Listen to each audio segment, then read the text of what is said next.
Untuk kualitas audio yang lebih baik, silahkan gunakan headset atau headphone kalian.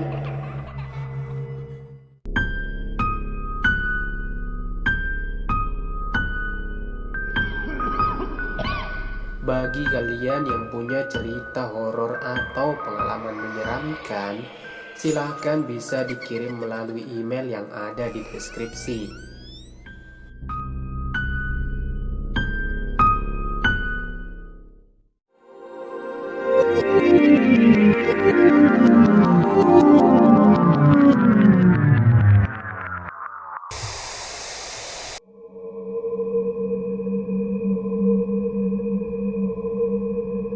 Hampir setiap tahun selalu ada kasus pemerkosaan yang masuk ke pengadilan di berbagai daerah. Maraknya kasus pemerkosaan ini bukan terjadi hari ini saja, bahkan jauh sebelum negara ini merdeka. Kasus pemerkosaan banyak terjadi. Oleh karena itulah, pemerintah membuat Undang-Undang Perlindungan Anak dan Perempuan.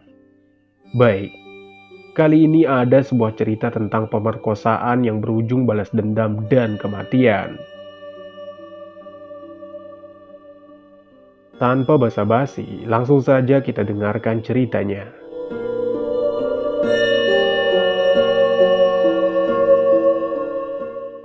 Di sebuah kampung yang sangat terpencil, hiduplah seorang nenek tua bersama cucunya yang sangat cantik. Cucunya itu bernama Kintari, dan nenek tua itu bernama Nenek Sanggul. Kintari tinggal dengan Nenek Sanggul semenjak kedua orang tuanya tewas terbunuh. Sebenarnya, Kintari adalah anak orang kaya yang berasal dari kota. Hari itu, saat Kintari berusia 8 tahun, ia diajak berwisata ke kampung tempat tinggal Nenek Sanggul. Kebetulan di kampung itu ada air terjun yang sangat indah. Air terjun itu bernama air terjun Mayung Polak. Untuk sampai di air terjun, Kintari dan kedua orang tuanya harus berjalan sejauh 1 kilometer dari parkiran. Dan mereka harus melewati wilayah hutan konservasi. Di tengah perjalanan, tiba-tiba ada 2 orang perampok. Satu berbadan gemuk tinggi dan satunya berbadan kekar. Pakaian keduanya sangat kumal. Ada bercak darah dan lumpur di baju dan celana perampok itu. Mereka membawa golok berkarat. Sepertinya golok itu sudah lama tidak diasah. "Serahkan semua barang-barang kalian," kata perampok yang berbadan gendut.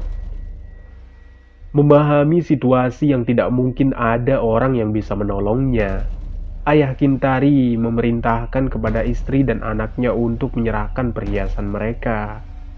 Kintari dan ibunya pun menuruti kata ayahnya. Setelah semua barang-barang berharga mereka serahkan, tiba-tiba salah satu perampok itu menebas dada ayahnya Kintari. Darah pun bercucuran. Tidak sampai di sana. Setelah ayah Kintari tumbang, perampok itu kembali menebas lehernya beberapa kali hingga kepalanya terpenggal. Ibu Kintari yang menyaksikan hal itu ingin melawan. Namun, segera perampok satunya mendekap ibunya Kintari. Sementara Kintari sudah lari sejak tadi tanpa diketahui oleh kedua perampok itu. Kintari bersembunyi di semak-semak. Dia melihat ayahnya dibunuh dengan sangat keji. Setelah kepala ayah Kintari terpenggal, kini giliran ibunya. Pakaian ibu Kintari dilucuti dan dirobek dengan golok, lalu diperkosa. Kintari menyaksikan sendiri ibunya diperkosa oleh 2 perampok bajingan itu.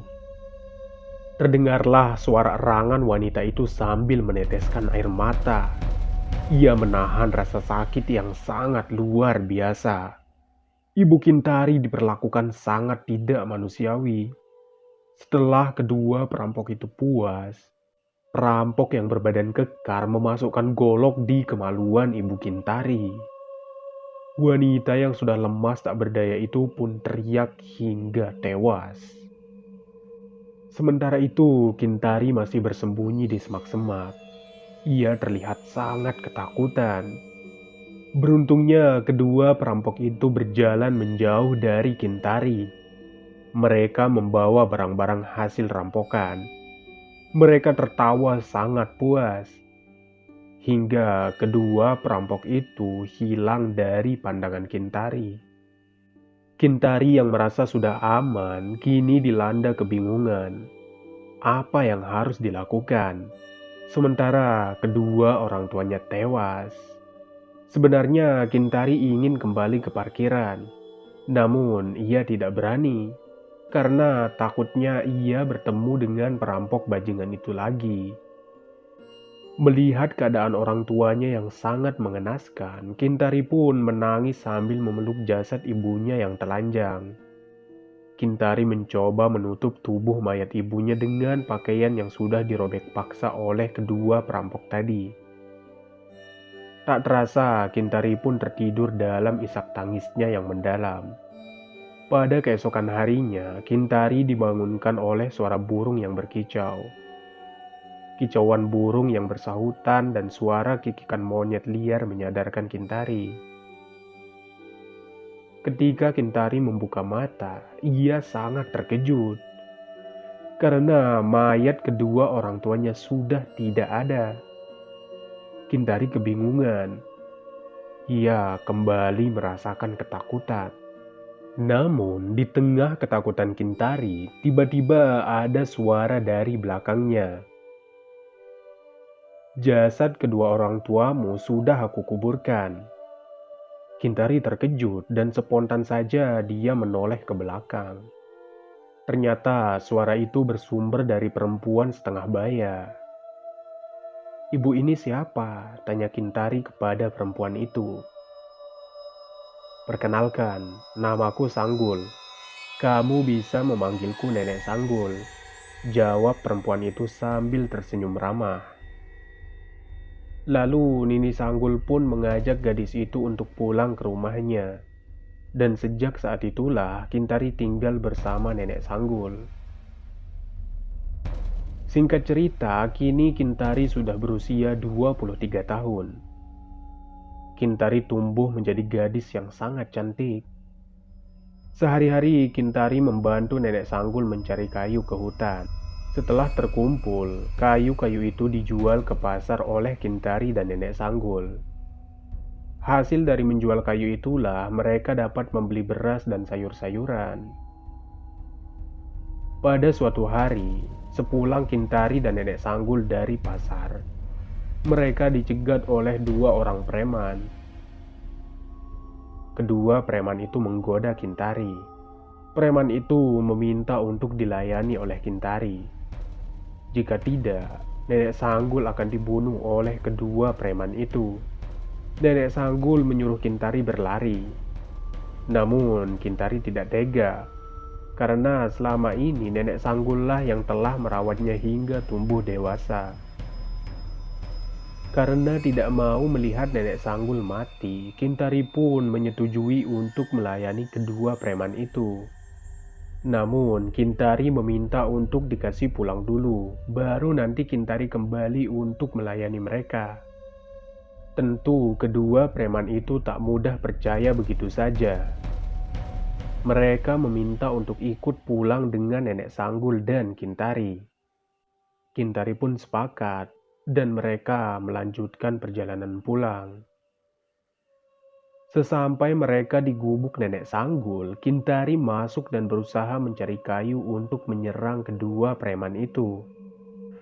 Sementara itu, Nenek Sanggul masih tidak bisa berbuat apa-apa, karena ia dipegangi oleh dua preman tadi. Karena Kintari terlalu lama di dalam, salah satu preman itu berteriak. Ia memperingatkan Kintari untuk keluar secepatnya. Jika tidak, maka Nenek Sanggul akan mati di tangan mereka. Namun, Kintari tak kunjung keluar. Lalu, salah satu preman itu mendobrak pintu gubuk Nenek Sanggul. Dan ternyata Kintari sudah tidak ada di dalam. Kintari sudah keluar dari pintu belakang. "Sialan," ucap salah satu preman. Preman yang mendobrak pintu itu pun keluar dan memberitahukan kepada temannya bahwa Kintari sudah kabur. Karena kesal, kedua preman itu mengikat Nenek Sanggul di tiang rumahnya. Lalu Nenek Sanggul dicambuk dengan ranting kayu. Kedua preman itu memang sangat kejam. Ternyata kekejaman preman itu disaksikan oleh Kintari yang bersembunyi di semak-semak yang tidak jauh dari gubuk itu. Menyaksikan hal itu, Kintari langsung teringat kejadian beberapa tahun lalu. Orang tuanya dibantai oleh perampok di tengah hutan. Tanpa sadar, Kintari tak sengaja menangis dan mundur beberapa langkah ke belakang. Lalu, tanpa disengaja, Kintari menginjak ranting kering. Suara patahan ranting-ranting kering itu terdengar oleh kedua preman tadi.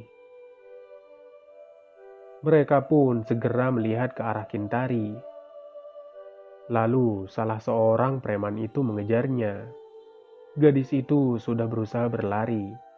Namun, jelas saja ia kalah cepat dari preman kampung itu. Akhirnya Kintari pun tertangkap dan dibawa kembali ke gubuk Nenek Sanggul. Lalu kedua preman itu mengikat tangan Kintari. Dan satu persatu pakaiannya dilucuti oleh preman kampung itu. Kintari berusaha melawan. Namun setiap kali melawan ia ditampar oleh preman bejat itu. Salah seorang preman membuka paksa kedua paha Kintari.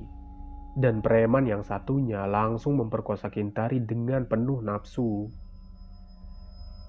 Darah segar mengalir dari lubang kemaluan Kintari.